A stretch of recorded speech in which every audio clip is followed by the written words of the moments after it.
여러분들 이런저런 보험 한두 가지는 있으시죠? 보험 드는 이유가 뭔가요? 한마디로 예상 못하게 발생하는 사고나 질병의 위험에 대비하기 위한 거잖아요. 그런데 보험은 가입하는 건 쉽고 빠른데 사고가 발생할 경우 보험금을 타는 건 복잡하고 오래 걸리는 경우가 많아요. 특히 상해보험 같은 경우 보험 사기가 많다 보니 더 그런데요. 정말 보험 사기 공화국이라고 할 만큼 보험 사기로 매년 나가는 돈이 어마어마해요. 2022년에는 이렇게 적발된 금액만 무려 1조 원이 넘는다니 말 다 했죠. 이러면 보험료가 오르고 이 보험료는 우리 모두가 부담하는 거니 보험 사기는 전 국민을 대상으로 사기치는 것과 같아요. 그렇다 보니 보험사에서도 아무래도 요건에 맞나 더 꼼꼼하게 들여다보게 되는 거겠죠. 오늘은 남편분의 사망으로 인한 보험금 지급 문제로 보험사와 소송까지 가게 된 사연을 통해 여러분들과 보험에 관한 얘기를 나눠보려고 해요. 시청 전 좋아요 한번 부탁드릴게요.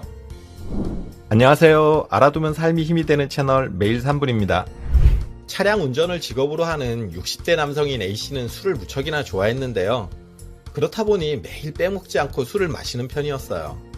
그렇다고 병원 검진에서 특별히 질병이 있었던 것은 아니었고요. 다만 전반적인 수치는 떨어져서 건강은 좋지 않은 상태였어요. 사고 전날도 A씨는 일을 마치고 술을 많이 마셨는데요. 다음날 아내의 재촉에 출근을 하기 위해 힘들게 일어나긴 했지만 술이 깨지 않은 상태로 씻으려고 욕실로 향했어요. 아내도 일을 다니고 있던 터라 출근 준비를 하고 있었는데요. 그때 욕실에서 쿵 하는 큰 소리가 들렸고 놀란 아내가 욕실로 달려가니 A씨가 바닥에 쓰러져 있었어요. 다행히 의식은 있는 상태라 아내는 남편을 부축해서 나왔고 A씨는 몸이 좋지 않다며 혼자 침대로 가서 잠시 누웠어요. A씨의 의식이 있었기에 아내는 별일이 아니라고 생각하고 A씨에게 얼른 일어나 출근하라고 말한 뒤 먼저 집에서 나갔는데요. 그런데 퇴근 후 집에 돌아와 보니 남편 A씨가 그대로 숨진 채로 바닥에 누워 있었던 거예요. 장례를 치르고 보험사에 남편 사망에 따른 보험금을 청구했는데요. 아내는 남편이 욕실에서 미끄러졌을 때 머리를 크게 다쳐 그때 발생한 출혈 때문에 A씨가 사망했다고 상해로 인한 사망 보험금을 청구한 거죠. 그러나 보험사는 보험금 지급을 거절했어요. 욕실에서 미끄러진 게 직접적인 사망 원인이 아니라고 주장한 거예요. 보험사가 이렇게 주장하는 이유는 부검을 하지 않았다는 이유였어요. 아내의 주장만으로는 정확한 사망 원인을 알 수 없는 데다 경찰 조사 과정에서 A씨가 매일같이 술을 마셔서 건강이 매우 좋지 않았다고 진술한 내용도 보험사에게 유리하게 작용했어요. 또 사망 후 마지막으로 확인한 병원 소견서를 근거로 들었는데요. 머리 부분에 특별한 외상이 확인되지 않았다는 거죠. 보험사는 이를 근거로 상해로 인한 사고가 아니라 평상시 건강 상태가 좋지 않아서 사망한 것이라고 주장했고요. 그래서 보험금을 지급할 수 없다고 맞선 거예요. 남편 A씨가 욕실에서 미끄러진 상해 사고로 사망했다는 것을 아내가 증명해야 하는 상황이었어요. 결국 소송까지 가게 됐는데요. 다행히 아내가 경찰서에 진술한 내용 중 남편 A씨의 사고 경위에 대한 부분이 구체적으로 남아있고 그 내용을 믿을만하다고 본 법원은 보험사에게 보험금 2억 원을 지급하라고 판결했어요. 소송까지 가긴 했지만 그래도 이 경우는 다행히 보험금을 받을 수 있었는데요. 보험은 이처럼 보험사고가 생겼다는 것을 청구하는 사람이 입증을 해야 해요.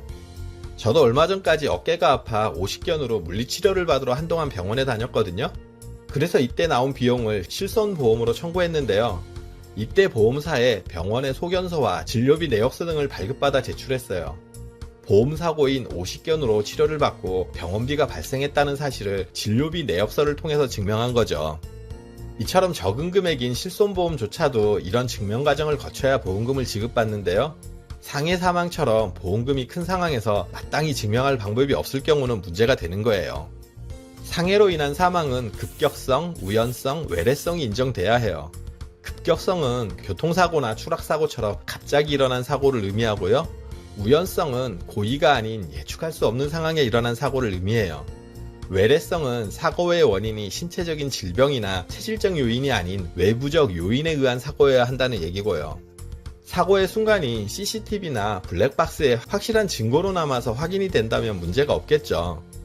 그런데 만약 혼자 있을 때 갑작스런 사고로 사망한다면 문제가 되는 거예요. 이 경우 사망 원인을 증명하지 못하면 보험금을 한 푼도 받을 수 없게 되거든요. 게다가 사망한 사람이 평상시 건강이 좋지 않을 경우에는 더욱 쉽지가 않아요. A씨의 사례처럼 보험사의 상해 사고가 아닌 질병을 원인으로 보험 지급을 거절할 가능성이 크기 때문이에요. 보험업계 관계자는 이런 경우 우리나라는 보험금을 받기가 매우 힘들다고 얘기하더라고요.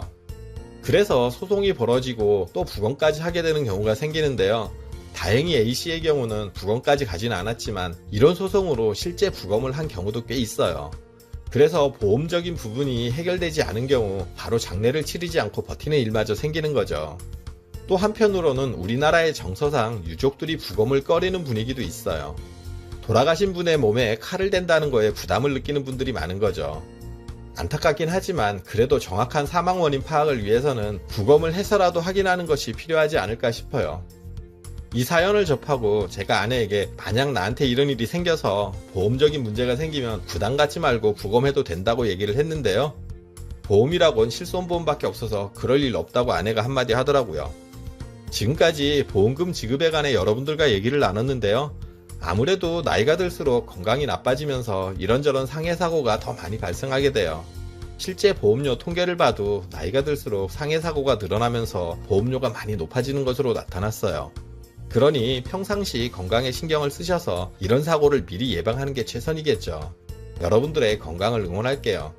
그리고 오늘 정보가 도움되셨다면 구독, 좋아요, 알림 설정 해주시고요. 더 유익한 영상으로 다시 찾아뵐게요. 저는 매일 3분 대표 큐레이터 송한결이었습니다. 감사합니다.